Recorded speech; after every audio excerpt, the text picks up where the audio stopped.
তীব্র গরম, নেই বাতাস, নেই ছায়া, তারপরও লাখো মানুষের সমাগম। তিল ধারণের ঠাঁই নেই সাগর তীরে। তীব্র গরমকে উপেক্ষা করে সাগর তীরে মেতেছেন ঈদ আনন্দে।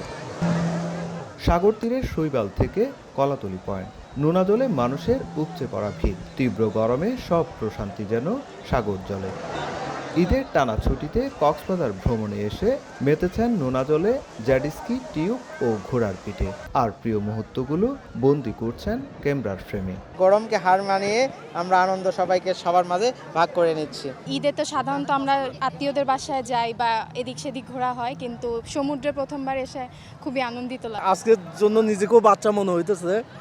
আর আমাদের ফার্স্ট টাইম ঘোড়া চড়া আর কি, মানে একটু ভয়ও লাগতেছে, তারপরে খুব মজা লাগতেছে, আনন্দ লাগতেছে। এর তো সবচেয়ে বড় আনন্দ সমুদ্রের মধ্যে গোসল করা, রাতের গর্জন শোনা, তারপরে এই যে এত মানুষের যে সমাহার, এইটা আমাদের সবচেয়ে বেশি ভালো লাগে।